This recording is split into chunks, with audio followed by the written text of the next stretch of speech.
मध्य प्रदेश की अमरवाड़ा विधानसभा सीट के बाद अब बुधनी विधानसभा उपचुनाव को लेकर कांग्रेस ने तैयारी तेज कर दी है, जिसे लेकर राजधानी भोपाल की पीसीसी में बैठक भी रखी गई। बैठक में बुधनी विधानसभा उपचुनाव के प्रभारी पूर्व मंत्री और विधायक जयवर्धन सिंह ने रणनीति बनाई।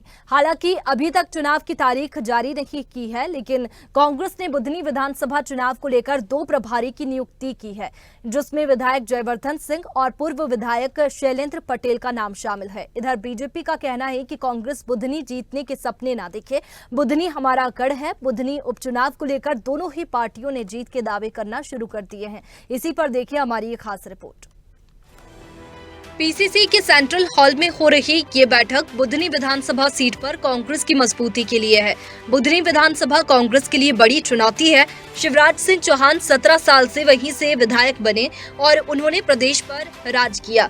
लोकसभा और विधानसभा चुनाव, यहाँ तक कि उपचुनाव में भी परिणाम कांग्रेस के लिए चिंताजनक रहे हैं, लेकिन कांग्रेस फिर तैयार है। बुधनी चुनाव की तारीख भले ही घोषित न की गई हो, लेकिन कांग्रेस बुधनी विधानसभा के सभी लगभग 363 के बूथ को मजबूत करना चाहती है। बुधनी विधानसभा के सभी कार्यकर्ताओं, पदाधिकारी, पूर्व जनप्रतिनिधियों से चर्चा कर कांग्रेस भाजपा की सीट पर कब्जा करना चाहती है।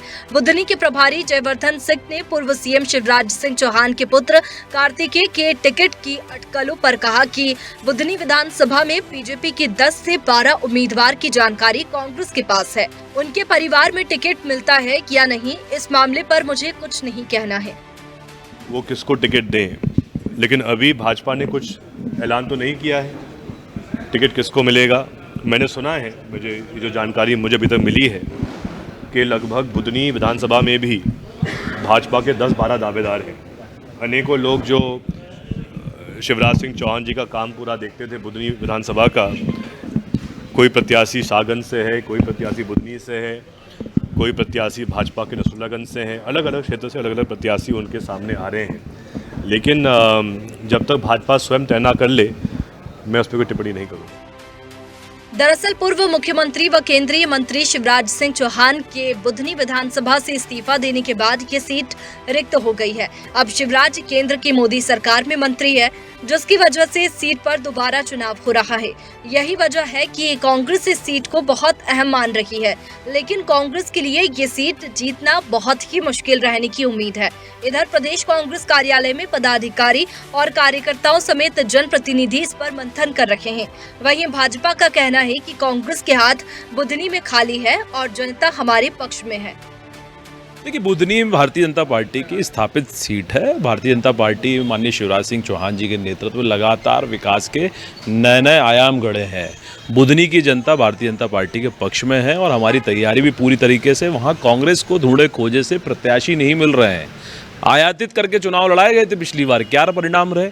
तो वही कांग्रेस पार्टी बहुत सारी कल्पना कर ले, शेख चिल्ली की तरह सपने देख ले, लेकिन वहाँ कुछ होगा नहीं, क्योंकि वहाँ इंच में ना फिट में कांग्रेस पार्टी दूर दूर तक नहीं है।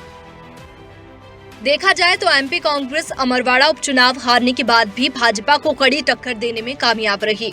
अमरवाड़ा में मुकाबला कांटे का रखने के बाद अब कांग्रेस की नजर बुधनी विधानसभा के उपचुनाव पर है, क्योंकि यहां से पूर्व सीएम शिवराज सिंह चौहान चुनाव लड़ते थे। अगर कांग्रेस यहां मजबूत होती है तो इसका फायदा उसे मध्य प्रदेश में अपना संगठन खड़ा करने में भी मिलेगा। फिलहाल दोनों दलों में बुधनी को लेकर तैयारियों का दौर जारी है।